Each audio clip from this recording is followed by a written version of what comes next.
Here is the unfair but undeniable truth. There are people in this city, where I live in Vancouver, that get delight out of seeing the fact that Quinn Hughes ended up losing yesterday. In fact, we made an entire video about the entire thing. It's up here on the YouTube channel if you wanted to check it out. We got some big troll face memes popping up here on our Quinn Hughes conversation. But with that said, even though it's fun and games for us here in Vancouver to talk about franchise-defining D-man Quinn Hughes and dunk on him for the comments that he made, the extreme confidence he has in himself, I will say, maybe it is a little bit too early to start talking about this. Here is an article that was posted onto Bleacher Report by Lyle Fitzsimmons just moments after the Minnesota Wild got eliminated. Here are 6 way too early trade destinations for the Quinn Hughes sweepstakes after the Wild's playoff elimination.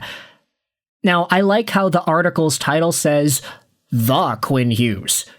Here are some trade destinations for the Quinn Hughes after the Wild's playoff eliminations. Yeah, Quinn Hughes is a common noun, I guess you can say. But all joking aside, there were some other things that we can talk about with Quinn Hughes before we dive into the entire trade conversation. Aside the fact that, yes, Quinn Hughes had gone further in the Stanley Cup playoffs with the Vancouver Canucks in 2 years versus what he was able to do with the Minnesota Wild this year. Here is what Quinn said after the fact. This one stings. I love the guys. I love the coaching staff, the whole organization. Yeah, I mean, this one really stings.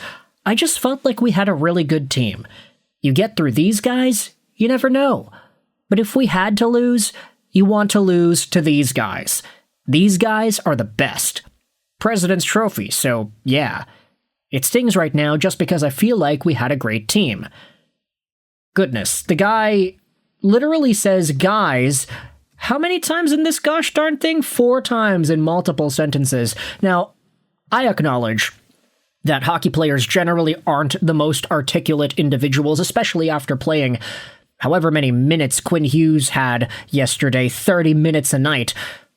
But there are some pretty interesting replies to this tweet over here. BX's Burner says those are the exact same words he muttered before quitting on a team he was supposed to be the captain of. It won't be long before he's off to the next team. He can't win with a quitter. He's already thinking about leaving. And, Canucks fans are definitely still salty that this guy wanted out. And we are not going to let that down. Of course. But with that said, let's actually dive into these trade ideas and entertain what Fitzsimmons writes about on Bleacher Report. 6 way too early trade destinations for the Quinn Hughes after the Wild's playoff elimination. Of course, the easy one is the New Jersey Devils. The Devils have an edge on the rest of the league, given the presence of former first overall pick Jack Hughes and more recent 4th overall pick Luke Hughes. And no, it's not just a coincidence of surnames. The trio of brothers joins the 4-piece Stahl dynasty as modern rivals to the legendary Sutter family, which had 6 brothers in the NHL from the 70s through the 90s. Quinn, Jack, and Luke have openly pined for a chance to play together, and if the Wild aren't in the thick of contention as next season evolves, it would be no shock to see the eldest sibling go to management with a demand to head east. Hey, I don't like the fact that you're erasing the fact that Alex Nylander was a pretty good player at some point throughout his prospect development career. Second destination, oh my goodness. Okay, I love how this article goes through the entire link with Quinn Hughes. Like, okay, in New Jersey, it's his brothers. In Philadelphia, guess what? It's Rick Tocchet. It would require a jaunt down the New Jersey Turnpike, but it wouldn't be preposterous to imagine Hughes in black and orange with the Flyers next spring.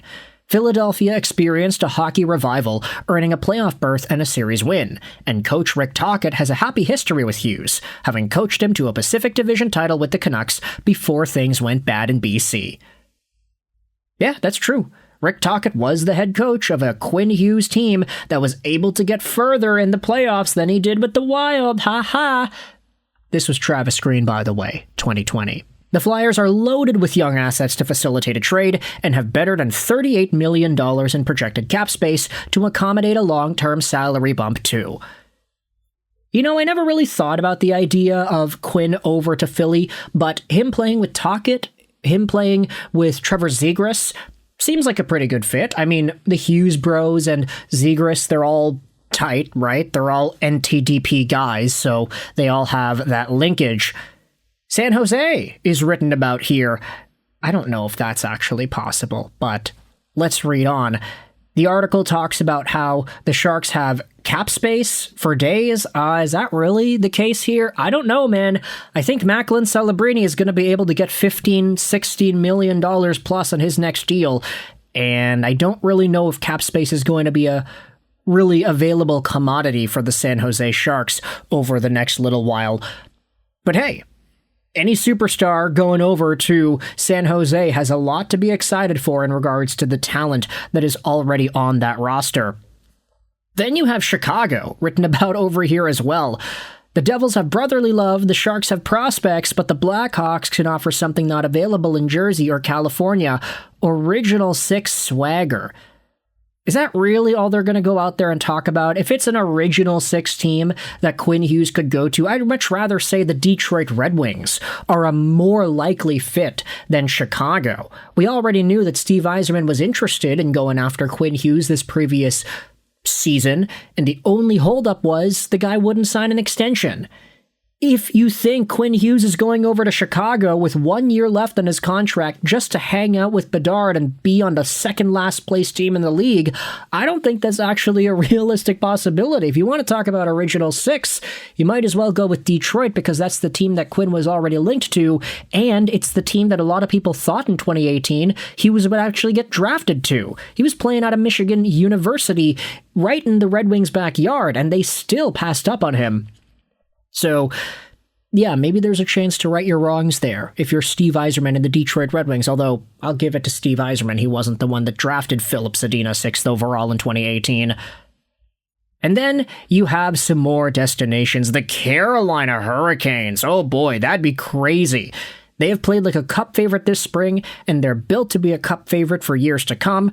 So if Hughes is looking for immediate title contention beyond what he's already got in mini, it would make sense to have Carolina on his mind. The Hurricanes are deep, structured, solid in goal, and they have one of the league's premier coaches in Rod Brind'Amour. And unlike a lot of other teams in the top tier, they've also got collateral and cap space to make a blockbuster happen. Perhaps not the favorite, but if Hughes wants to be in the mix right now, they're a live dog. And then finally, speaking about the Quinn Hughes connection from Luke Hughes and Jack Hughes to Rick Tocchet, the last destination that's talked about here is the New York Rangers. Let's see Quinn Hughes with JT Miller one more time. Maybe they can ruin another NHL franchise together. It's New York. It's the Garden. It's a franchise desperate to snap a cup drought that's suddenly stretched to 32 years. And it's a GM in Drury who was genuinely interested in dealing for Hughes before the Wild swooped in and landed him from the Canucks. They're not as near to parade as some of the others on our list, but nothing matches the energy of a city that never sleeps. And New York's hockey brass has never met a blockbuster it didn't like. But I'm thinking about this. If Quinn Hughes goes to New York, what the hell happens to Adam Fox? He's saying that Adam Fox and Quinn Hughes are going to be a pair together? They play the exact same way.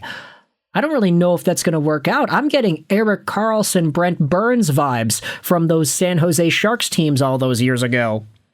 Before Erik Karlsson scored the 100-point season that he had, which, by the way, took place after Brent Burns was dealt to Carolina.